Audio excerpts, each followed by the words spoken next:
Monsieur le vice-premier ministre, chers collègues, mesdames et messieurs les ambassadeurs, mesdames et messieurs les chefs de poste, chacun en vos titres et qualités, c'est pour moi toujours un plaisir particulier, d'autant qu'en arrivant vers cette salle, je me disais, cela fait déjà la 5e fois que j'ai l'occasion, en qualité de Premier ministre, de m'adresser à vous. Pour un Premier ministre que l'on imaginait kamikaze il y a quelques années, c'est plutôt pas mal comme premier résultat. Je voudrais profiter de cette occasion qui est une tradition, se retrouver en l'occurrence en début d'année. Nous ne sommes pas encore à la toute fin du mois de janvier pour vous présenter nos meilleurs vœux sur le plan personnel, mais aussi sur le plan professionnel, bien entendu. Alors pour ceux qui reviennent de loin et qui sont dans des postes éloignés de Bruxelles, je peux imaginer qu'il est intéressant de savoir ce qui s'est passé en votre absence depuis ces dernières semaines ou ces derniers mois. Disons que la fin de l'année politique en 2018 en Belgique a été tumultueuse, a été mouvementée pour le gouvernement fédéral. Je forme le vœu qu'elle ait été plus pacifique, plus harmonieuse, plus paisible et plus calme pour vous sur le plan personnel et sur le plan professionnel. Plus sérieusement, il y a effectivement un parti politique, l'ANVA, qui a décidé de quitter le gouvernement. Je vais revenir sur les raisons de cette évolution politique. Nous sommes donc en affaires courantes.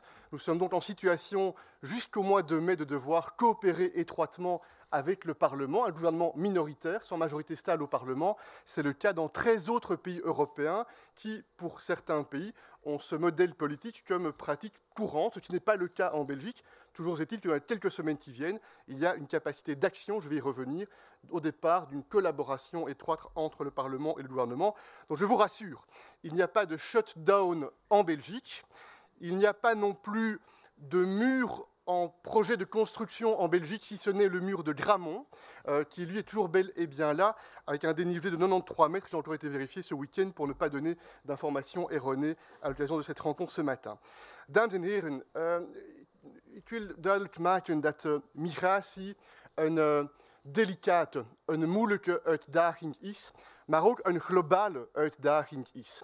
In de loop van de laatste maanden, onder de leiding van de minister van Buitenlandse Zaken, heeft ons land onderhandeld met de andere Europese en internationale partners in het perspectief van dit pact voor migratie.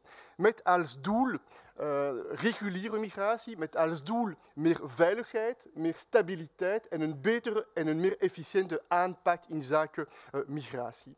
En wat was de situatie van de laatste maanden? Ons land heeft een paar keer zijn engagementen uitgedrukt voor de goedkeuring van dit pact. Ik heb ook in de naam van België, met de steun van de regering in september, aan de tribune van de Verenigde Naties de engagementen van België gegeven voor de goedkeuring van dit pact.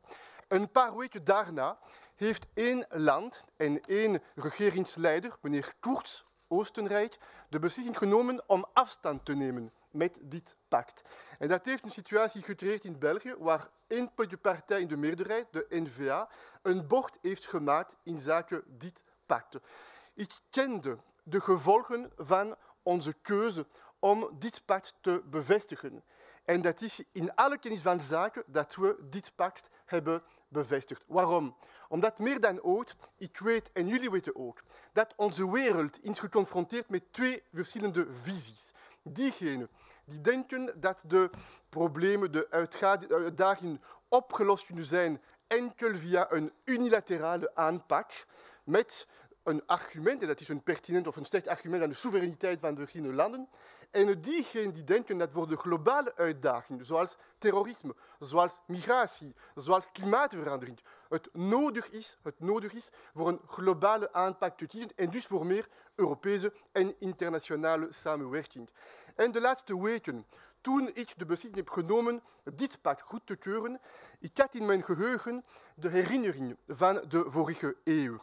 Il y a quelques semaines, c'était à la fin de l'année passée, nous avons été nombreux à commémorer la fin de l'armistice. Et nous savons, parce que notre génération a encore un pied dans le siècle précédent, nous savons que le siècle précédent a été marqué en Europe, en Belgique et partout dans le monde par deux guerres globales, deux guerres totales qui ont révélé le pire de l'humanité. Deux guerres globales et totales qui sont, chacun le sait ici, le fruit ou les conséquences d'égoïsme, de repli sur soi sous prétexte de nationalisme ou de souveraineté, de peur les uns des autres, de refus de coopération les uns avec les autres, et qui ont donné lieu à ces tragédies absolument abominables dont les familles de nos grands-parents et arrière-grands-parents, bien souvent, ont connu les conséquences douloureuses dans les cœurs et dans leur chair.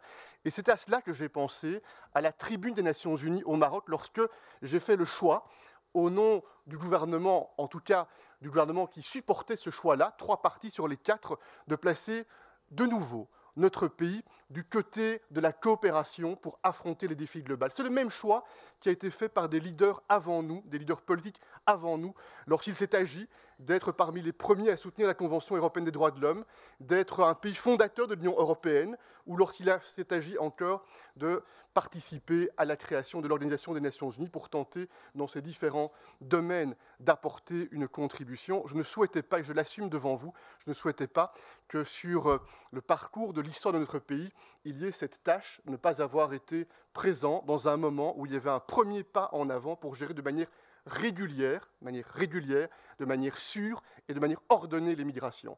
Et contrairement aux fake news qui ont été validées, ce pacte migratoire permet une politique plus efficace et donc plus ferme également qu'elle ne l'est aujourd'hui, puisque ce pacte fait la distinction entre migration régulière et irrégulière, puisque ce pacte crée un levier pour lutter plus et mieux contre les trafiquants d'êtres humains que ce n'est le cas aujourd'hui, et nous voyons à quel point il est essentiel d'être déterminé pour agir de façon forte sur ce sujet-là, et puisque ce pacte offre aussi un cadre qui certes est non contraignant, mais un cadre qui permettra, je l'espère demain, d'avoir davantage d'accords de coopération, notamment avec des pays africains, des pays d'origine et de pays de transit en matière de migration, pour plus d'efficacité sur ce sujet-là.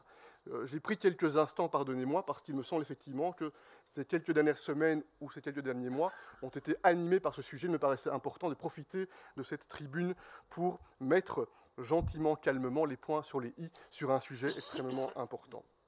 Dames en heren, een ander belangrijke punt, en dat is een kans dat vandaag ik zo graag wil krijgen, dat is, wat is de situatie van ons land op economische en sociale niveau?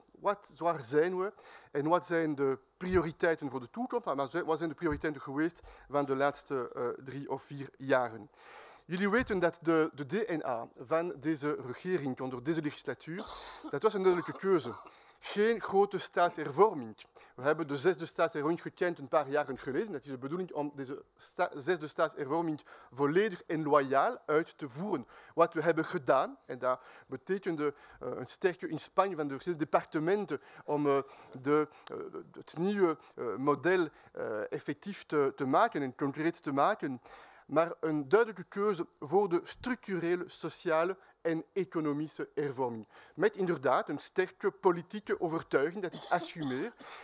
De DNA, de jobcreatie en de investering, dat zijn de sleutel voor een sociale welvaart, voor een sociale cohesie. De welvaart, dat is niet spontaan gecreëerd. Dat zijn de resultaten van de mensen die werken, die willen werken, die initiatieven willen nemen. Dat was ook nodig onze economisch en sociale model steviger te maken, meer robuust te maken. En dat was sinds dag 1 van deze regering onze eerste doel. Nous avons donc multiplié tout au long des dernières années, y compris des derniers mois, avant ce pacte pour les Nations Unies et ce pacte pour les migrations, les réformes économiques et sociales. Et je voudrais remettre en lumière ces quelques décisions structurelles et substantielles qui ont été prises et qui ont un effet, qui ont un impact sur le plan économique et social dans notre pays. Eerste belangrijke punt, dat is de competitiviteit van onze bedrijven. En iedereen verstaat dat een paar jaren geleden, dat was de topprioriteit voor ons land. We waren er bewust van dat bijvoorbeeld de loonhandicap van onze Belgische bedrijven, de kleine en de grote, in vergelijking met de situatie in de andere Europese landen, een bijzonder moeilijkheid, een bijzonder gewicht was voor de mogelijkheden van onze bedrijven om te kunnen groeien. Nous avons donc commencé cette législature par mettre l'accent sur des réformes de compétitivité pour donner la capacité à nos entreprises de pouvoir embaucher et investir davantage, d'être plus concurrentielles dans un monde très globalisé, certainement pour un pays tel que le nôtre, au cœur de l'Union européenne. Comment avons-nous réalisé cet objectif? D'abord en faisant une réforme fiscale, le tax shift, 8 milliards d'euros sur 5 ans, avec une entrée en vigueur progressive et des effets encore en 2019, qui sont entrés en vigueur depuis le 1er janvier 2019. Tax shift qui a permis, c'est très concret, de passer nos cotisations sociales de 33 à 25% sur les entreprises et de prendre des mesures particulières pour les PME. 0 cotisation patronale pour le premier emploi créé par un indépendant ou une PME. C'est un système qui est unique en Europe, que d'autres pays européens regardent, et une baisse significative des charges pour les premiers emplois créés par des petites entreprises. Nous allons poursuivre les efforts de compétitivité en veillant aussi à ce que l'impôt des sociétés, de vennootschapsbelasting, en iedereen weet dat de vennootschapsbelasting in België, dat was een ingewikkeld systeem, een zeer complex systeem, met een groot verschil tussen een reële percentage van belasting en un effectif percentage van belasting. Et c'était le résultat des décisions prises dans le passé qui, dans un système de coalition, conduisait à ce qu'il était difficile lors des accords pour faire coïncider davantage le taux effectif de l'impôt des sociétés avec le taux nominal de l'impôt des sociétés. Il y avait donc de nombreuses niches fiscales qui étaient existantes, qui permettaient de baisser l'impôt effectif. Nous avons amené cet impôt de 33 à 25% et même à 20% pour les PME. 33, 25 et 20% pour les PME, avec chaque fois une dynamique de soutien à l'emploi et aux investissements. Et pour les grandes entreprises, important pour celles et ceux qui nous représentent à l'étranger et qui doivent soutenir cette diplomatie économique, la mise en place progressive de la consolidation fiscale, qui est un atout additionnel, un atout supplémentaire de notre régime fiscal, qui est décidé dans son principe, qui doit effectivement entrer en vigueur également. Nous avons aussi, pour la compétitivité, voulu soutenir le tax shelter élargi pour les petites et moyennes entreprises, pour faciliter l'accès au capital et encourager la mobilisation de l'État dans le développement des grandes entreprises. On a aussi pris des mesures spécifiques pour les entreprises en croissance, qui sont des entreprises d'un type particulier pour lesquelles il est important d'avoir, dans un moment de croissance possible de l'entreprise, des soutiens également qui puissent être mobilisés. Là aussi, des décisions ont été prises. Donc, eerste belangrijke punt, competitiviteit, mogelijkheden voor de bedrijven, de kleine en de groten, om te kunnen groeien, meer steun met fiscale beslissingen, met sociale beslissingen ook, om daar meer ruimte te geven voor de groei van onze bedrijven. Ander belangrijke punt, dat is ons arbeidsmarkt. En iedereen begrijpt dat we opnieuw daar geconfronteerd zijn met een nieuw model, met een nieuwe uitdaging. De digitalisering, dat maakt een verschil. En zeker wat het arbeidsmarkt betreft. Ça veut donc dire, s'agissant du marché du travail, que l'on a tenté de progresser à la fois vers plus de souplesse, plus de flexibilité, pour tenter de mieux conjuguer les nécessités de la vie personnelle, de la vie familiale. Il y a des moments dans la vie, pour raisons familiales, où on souhaite travailler un peu moins, des moments où on souhaite travailler un peu plus, avec aussi les nécessités et les réalités de l'entreprise. C'est le sens de l'annualisation, par principe, du temps de travail qui a été décidé, qui vise à sortir d'un carcan qui était trop rigide et à faire un pas en avant vers un marché du travail plus souple et plus moderne. C'est le sens aussi pour certains secteurs d'un encouragement pour ceux qui veulent travailler. Personne n'est obligé. Pour ceux qui veulent travailler au travers des flexi-jobs dans le domaine Horeca, pourvoyeur de beaucoup de main-d'œuvre, notamment pour des faiblement qualifiés, ou dans le domaine du commerce, par exemple, où la possibilité a été offerte à des personnes de pouvoir travailler davantage avec des régimes fiscaux et sociaux simplifiés qui sont des encouragements. C'est le sens aussi, ce n'est pas un détail, parce que c'est un signal qui est envoyé, des réformes d'entreprise pour le travail étudiants, plus de souplesse pour les étudiants qui veulent également travailler, notamment pour financer des études. Et c'est le sens aussi d'un régime modifié pour l'étudiant entrepreneur. Grand succès. Depuis la réforme, des milliers d'étudiants ont pris le statut d'entrepreneur et sont des étudiants entrepreneurs avec un cadre qui encourage aussi ce travail, cet esprit d'initiative. Donc vous voyez, competitiviteit van de bedrijven, moderniseren van ons arbeidsmarkt en veel hervormingen. Ik spreek niet over algemene communicatie, maar hervorming met inwerkingtreding, met effectieve effecten voor het leven van de bedrijven en diegenen die groei willen creëren. Een andere belangrijke uitdaging in de toekomst natuurlijk, dat blijft de sociale cohesie en de sociale engagementen. En daar zijn er zeker twee belangrijke thema's. de gezondheidszorgen en de pensioenen. Nous sommes chacun ravis de ce que l'espérance de vie est de plus en plus longue. Ça nous fait plaisir à toutes et à tous. C'est utile si cette espérance de vie nous permet de vivre plus âgés, en bonne santé, dans de bonnes conditions, avec de bonnes protections sociales. Et c'est le sens des décisions qui ont été prises, par exemple, dans le cadre de la réforme des pensions, parce qu'on mesure bien qu'il y a la nécessité d'un allongement de la durée moyenne des carrières. Vous savez que nous avons en Belgique le pourcentage de départ à la retraite avant l'âge légal parmi les plus tôt par rapport à la moyenne des pays européens. Vous savez aussi que le taux d'activité des travailleurs de plus de 50 ans n'est pas bon en Belgique par comparaison aux autres pays qui nous entourent. Il y a là donc un véritable défi. Pourquoi ? Parce qu'il s'agit non seulement de garantir le financement durable demain, après-demain pour nos enfants, pour nos petits-enfants, faire en sorte qu'il y ait demain des pensions solides, accessibles pour tout le monde, mais ce n'est pas tout. En matière de pension, il y a aussi une dimension plus philosophique. Quel type de solidarité veut-on? En de hervorming dat we hebben beslist zijn gebaseerd op een paar fundamentele principes. Principe 1, meer harmonisering tussen de regimes. Vandaag zijn er belangrijke verschillen tussen de regimes. De werknemers, de ambtenaren, de zelfstandigen, dat zijn niet dezelfde situaties in zaken de pensioen. Dus meer harmonisering, et ça doit se faire évidemment progressivement. Een ander belangrijk principe, dat is een sterkere link tussen het arbeid, tussen het werk van één kant en het bedrag van de pensioenen. Le montant de la pension doit être davantage lié au travail qui a effectivement été presté. Soins de santé, même type de démarche, ça se traduit par exemple dans le cadre de la réforme du financement des hôpitaux, qui est un enjeu très important si nous voulons demain garantir un accès à des soins de santé de qualité pour tout le monde, sans qu'il puisse y avoir de médecine à deux vitesses, ce qui est très important pour nous. On a un bon modèle de soins de santé. On a aussi un secteur économique, le secteur pharmaceutique, qui est très directement lié à cet enjeu de la santé. Et ce n'est pas excessif que de considérer qu'il y a en Belgique une forme de pharma-vallée, qui est aussi le fruit de décisions entreprises depuis de nombreuses années, pas seulement depuis les 4 ou 5 dernières années, afin de mettre en place un régime attractif pour l'innovation. C'est le précompte chercheur, attractif pour les questions de droit de patent, qui est un régime fiscal parmi les plus attractifs en Europe. Donc vous voyez, cohésion sociale, réforme pour les pensions, réforme pour les soins de santé. On va devoir poursuivre, et dans l'avenir très certainement, la question par exemple des métiers pénibles est une question qui va être très importante pour les partenaires sociaux, pour le gouvernement également. Des progrès ont été enregistrés par les pensions sur le sujet, mais il est certain que dans les prochains mois et au-delà de mai 2019, le travail devra se poursuivre sur ce sujet-là pour qu'il y ait de la justice et de l'équité sur un sujet qui est évidemment extrêmement complexe à résoudre, mais que l'on devra résoudre naturellement. Compétitivité, cohésion sociale, pouvoir d'achat de nos concitoyens. Il y a des mouvements sociaux, un peu en Belgique, plus dans des pays voisins, qui montrent qu'il y a là une très grande attente. Et on voit qu'il y a cette nécessité d'apporter des réponses.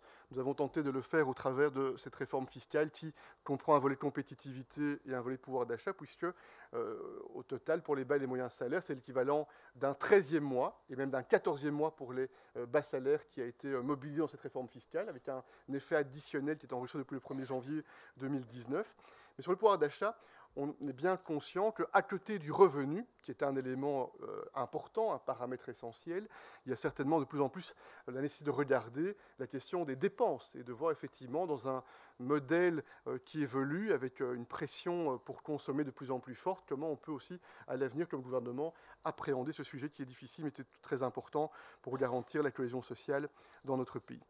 Een andere belangrijke punt en een ander belangrijk thema in onze ogen is de voorbereiding van de toekomst, niet enkel via de structurele hervorming voor meer economische ontwikkeling, voor een sterkere sociale cohesie, maar ook voor de toekomst van onze infrastructuren. En dat is het thema van de structurele en de strategische investeringen voor de toekomst. Voor een land, zoals voor een bedrijf en voor een regio, de keuze om onder te investeren, dat is een vorm van verarming voor de toekomst. Dat is een vorm van schuld voor de volgende generaties. Daarom hebben we daar ook principiële sterke bezin genomen met een start van een investeringsstrategie met een belangrijk momentum in de loop van september, de 11 september 18, en de start van onze investeringsprogramma. En we hebben gekozen voor een niet-klassieke aanpak in België.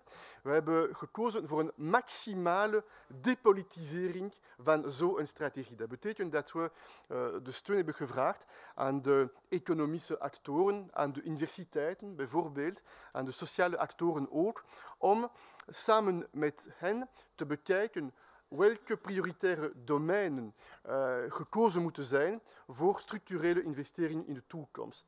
En zonder twijfel, er zijn 3 topprioriteiten. Dat zijn niet de enige prioriteiten, maar er zijn 3 topprioriteiten. De mobiliteit, de digitalisering en energie, klimaat. En de signalen nog van dit weekend met een belangrijke mars in Brussel en in andere steden van België tonen hoe het belangrijk is daar ook de pertinente en de beste antwoorden te bieden. Wat de mobiliteit betreft, natuurlijk weet men dat in België deze bevoegdheden zijn verdeeld tussen de federale staat en de deelstaten. Dat is dus nodig om een sterke samenwerking te ontwikkelen. Maar om zeer concreet te zijn op het niveau van de federale regering, wat hebben we gedaan op basis van deze strategie? Ten eerste, meer financiële capaciteiten voor de NMBS en voor het spoor. Dat betekent dat 1 miljard vrij is gemaakt voor nieuwe infrastructuren in het kader van de NMBS. Om zeer concreet te zijn, dat betekent dat de GEN, le RER, qui est une infrastructure dont on parle depuis tellement longtemps sans que l'on puisse la réaliser. Quand nous sommes arrivés aux responsabilités il y a 4 ans, les caisses étaient vides. Nous avons, avec François Belot, trouvé les capacités pour relancer ces travaux qui ont maintenant redémarré, qui sont effectivement relancés. Et nous avons aussi pris en considération, au nord de Bruxelles, les connexions nécessaires, et cela en concertation avec les gouvernements régionaux. Et les accords de coopération pour les investissements de la SNCB ont été validés et votés à l'unanimité au Parlement il y a quelques jours, ce qui trace la perspective pour poursuivre les investissements dans le chemin de fer tout au long des prochaines années. C'est effectivement très important. Deuxième élément, la question digitale est une question très importante. Digital Belgium, c'est un projet porté par le ministre De Croo. Comment tenter de faire en sorte que l'on puisse avoir une approche en donnant les impulsions au départ de l'an fédéral avec les entités fédérées, qui prend plus en considération, notamment dans la formation initiale et tout au long de la vie, la nécessité d'avoir cette approche beaucoup plus proactive sur un sujet extrêmement important. Et puis, énergie-climat. Alors, quelques éléments sur ce sujet-là. Vous savez que le Parlement belge, il y a quelques années maintenant, a voté une loi de nouveau qui prévoit la sortie du nucléaire, cette fois pour 2025. Je dis de nouveau parce que ce n'est pas la première fois que le Parlement prend une décision en lien avec la sortie du nucléaire. Si j'étais taquin ou si j'avais un peu d'humour, ce n'est pas mon cas, je dirais qu'on a même été un peu plus vite que prévu, puisque durant cet hiver, on n'a pas pu beaucoup compter sur les centrales nucléaires pour notre approvisionnement. Mais nous avons travaillé pour éviter le blackout, ce qui devrait être le cas en mobilisant toutes les capacités possibles sur notre territoire, en mobilisant aussi les partenariats avec nos pays voisins. Maintenant, quelques éléments tout de même sur ce sujet-là. Parce que beaucoup a été fait, beaucoup a été réalisé, mais peut-être trop peu a été expliqué sur la question climatique, sur la question énergétique. Eerst belangrijke punt, dat is de keuze voor meer investering in de hernieuwbare energie. De windmolenpark in het Noordzee, dat is een equivalent van vier kerncentrales voor de geproduceerde capaciteiten. 4 kerncentrales. Et nous avons mis en place ces mécanismes en veillant à baisser le subventionnement pour essayer de réduire l'impact sur les factures consommateurs.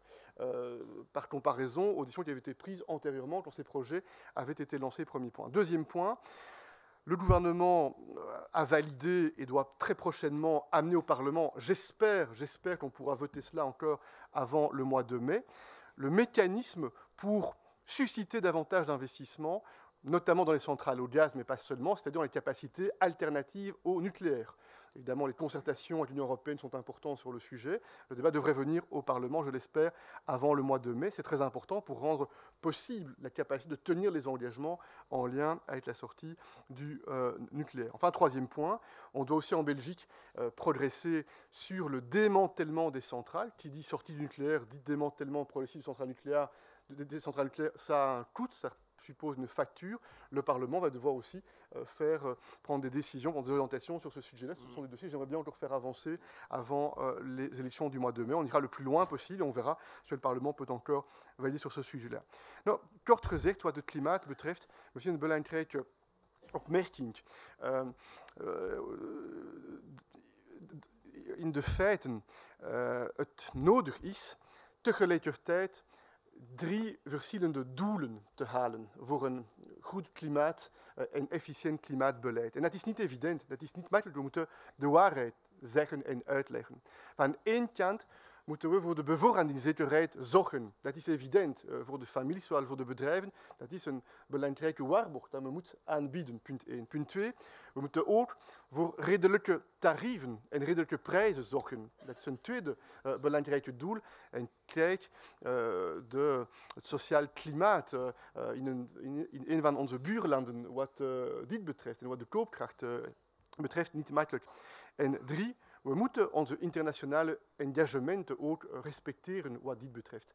En elk van die 3 doelen is makkelijk te halen, maar wat moeilijk is, dat is tegelijkertijd de 3 doelen te halen. En dat is altijd wat een regering moet doen, denk ik. On doit en permanence veiller à progresser en parallèle, de façon raisonnable, progressive, sur les 3 enjeux en question, sachant que chaque fois que l'on progresse sur l'un, ça peut se faire au détriment de l'autre. Ça, c'est la réalité. Je pense qu'il faut aussi faire preuve d'explication dans le cas d'un sujet qui est extrêmement important. On a également, pour le climat, été un des premiers pays, le 2e en Europe, à mettre en place les green bonds pour stimuler la finance verte. Nous l'avons fait après la France. C'est pratiquement 5 milliards d'euros qui ont été mobilisés pour rendre les questions financières plus vertes et donc plus vertueuses. On a mis en place un fonds de transition énergétique pour stimuler les investissements dans l'innovation en matière d'énergie alternative. Et nous avons validé à la fin de l'année passée un plan national climat qui représente l'ensemble des actions concrètes de la Belgique, fédérale et entité fédérée, avec la décision, dès ce premier trimestre 2019, de renforcer davantage encore ce plan climat en mettant l'ensemble des acteurs autour de la table. Donc, vous voyez, développement économique, cohésion sociale, stratégie pour les investissements. Je ne vais pas être très long sur la question de sécurité, je les ai beaucoup abordées, je pense, l'année passée. Nous restons alertes, nous restons vigilants sur ce sujet. À quelques heures de Bruxelles, à Strasbourg, il y a quelques semaines, un drame, une fois encore, a frappé. Donc nous voyons bien que nous ne sommes pas à l'abri. Nous voyons bien que le Conseil national de sécurité, qui a été installé dans notre pays il y a 4 ans et demi seulement, a du travail, a du pain sur la planche, qui représente une capacité de coordination entre le gouvernement et les différents services de sécurité. Et je veux une fois encore remercier tous les services de sécurité pour tout le travail vigilant qui est mené. La défense joue un rôle évidemment important, puisque c'est la première fois dans notre histoire, des militaires sont mobilisés pour renforcer les capacités de sécurité d'un certain nombre de sites ou de lieux potentiellement sensibles. Dans les prochaines semaines, je souhaiterais également que l'on puisse progresser dans les discussions avec les policiers sur leur statut, parce qu'il me semble qu'il est juste et légitime d'avoir de la stabilité s'agissant du statut des policiers qui ont été mis à rude épreuve durant les dernières années, avec une très forte pression sur leurs épaules, compte tenu du contexte sécuritaire dans lequel nous sommes. Et soyez aussi convaincus que nous voulons être, avec le ministère des Affaires étrangères, très vigilants s'agissant de la sécurité dans les ambassades. Nous savons qu'il y a là un enjeu important, y compris dans certains pays en particulier. Et très régulièrement, nous avons l'occasion de faire aussi le point en Conseil des ministres sur les progrès qui doivent être réalisés sur ce sujet-là. Voilà quelques éléments. Pas pour vous dire avec un triomphalisme qui serait inadapté que tout va bien, mais pour vous dire quand même que beaucoup de travail est réalisé et surtout que ce travail qui a été réalisé a donné lieu à des résultats tangibles en Belgique. 220 000 emplois supplémentaires en 4 ans. 220 000 emplois supplémentaires en 4 ans. C'est 44 000 en un an. Depuis notre dernière rencontre autour de cette même table, c'est 44 000 emplois supplémentaires en 4 ans. C'est très concret. C'est 220 000 familles qui sont un peu plus à l'abri de la pauvreté, qui ont un pouvoir d'achat un peu plus fort et qui ont un peu plus de liberté de choisir quelle vie ils veulent pour eux-mêmes et pour ceux qu'ils aiment. C'est une augmentation des investissements de plus de 4% par an, contre un petit 1% sous la législature précédente. C'est plus de 1 million de personnes qui ont un statut d'indépendant. C'est 6% de plus que ce n'était le cas il y a 4 ans. Et ces réformes ont été entreprises, il me plaît à le dire, dans un contexte d'assainissement budgétaire, de sanering. Dat is natuurlijk ook een belangrijke en een moeilijke uitdaging. Een sanering met een tekort in 18 onder de min 1% van de bruto inkomsten. C'est donc un déficit qui a été divisé par 3. Le déficit en 4 ans a été divisé par 3. C'est évidemment important pour essayer de réduire progressivement notre endettement qui reste un talon d'Achille.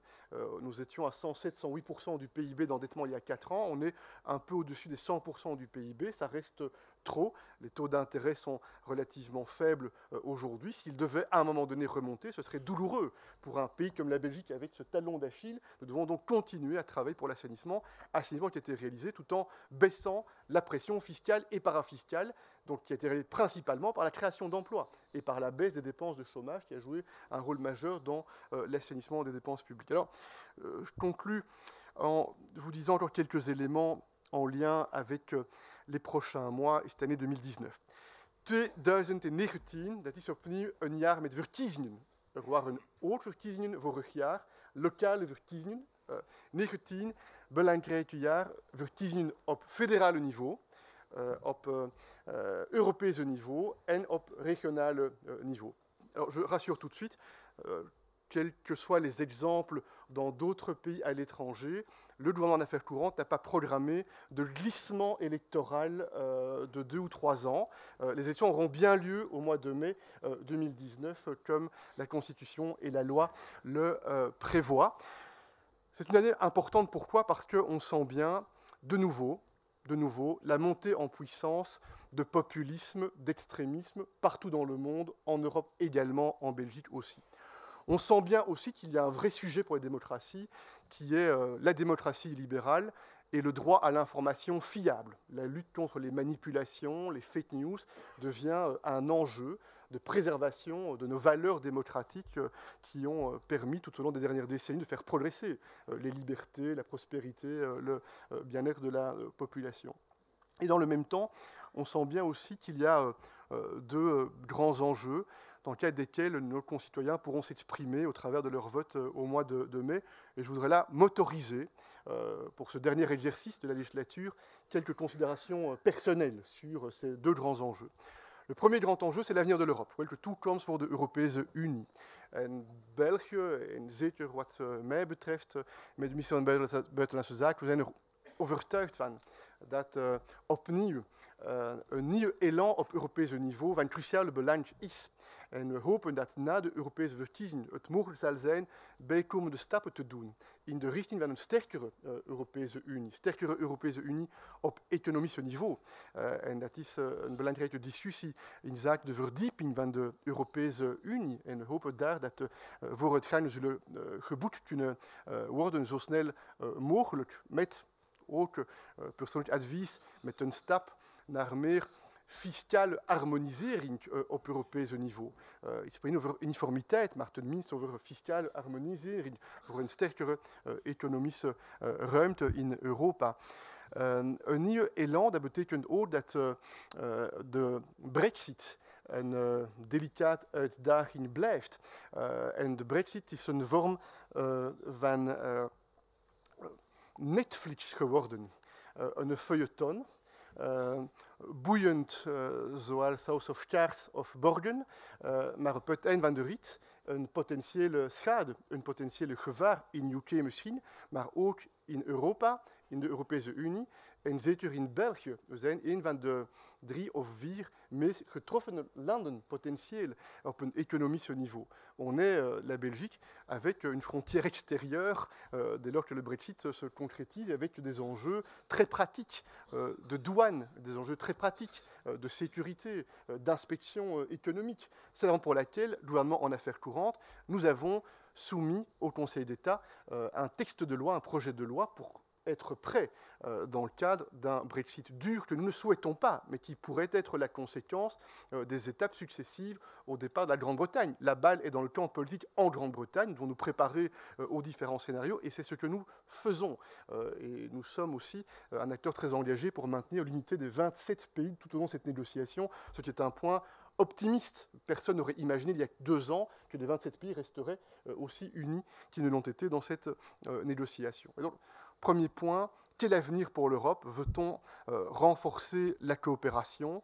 Veut-on progresser sur le plan économique, l'approfondissement de l'union économique et militaire, l'union économique et monétaire, et militaire également? C'est un lapsus révélateur. L'Europe de la défense et les questions de sécurité sont évidemment très importantes. En nu, een tweede belangrijke uitdaging, welke toekomst voor België, welke toekomst voor ons land? Om te starten met een beetje humor, ik sprak over een vorm van shutdown. We weten wat een shutdown is in België. Een paar jaren geleden hebben we een shutdown, een politieke shutdown, van 541 dagen gekend. Dus we kennen de structurele parameters van ons land. Er is een grote en duidelijke keuze voor de toekomst van België. En dat zullen de kiezers die de keuze zullen maken in mei 19. Ofwel opnieuw een hoger niveau van risico van communautaire blocage en van institutionele debatten met een potentieel gevaar voor een standstill, voor een lange immobilisme van ons land. Dat is niet mijn keuze. Dat is zeker niet mijn keuze. De andere keuze, dat is verder werken voor de structurele, sociale en economische hervormingen. Klimaat, investeringen, pensioenen, koopkracht van de mensen, investeringen, competitiviteit. Het is nog nodig om bijkomende maatregelen te nemen, om bijkomende initiatieven te nemen. Als we een meer robuuste, een steviger land willen. Et donc, très clairement, dans les semaines et les mois qui viennent, ce sera le rendez-vous démocratique lorsque la campagne démarrera. Chaque formation, et ça doit nous réjouir, aura la capacité de faire la clarté sur le choix qui est offert aux citoyens de ce pays. Et pour ce qui me concerne, fort de l'expérience maintenant des pratiquement 5 dernières années, j'ai la conviction plus que jamais que notre pays regorge de talent, regorge de force. Nous avons, et vous les connaissez comme nous, des potentialités extraordinaires, une localisation au cœur de l'Europe, une histoire, un ancrage européen, un ancrage international. Ce n'est pas par hasard. Nous avons été choisis pour siéger pour 2 ans au Conseil de sécurité des Nations Unies. Une crédibilité, une reconnaissance pour notre expertise sur un certain nombre de sujets.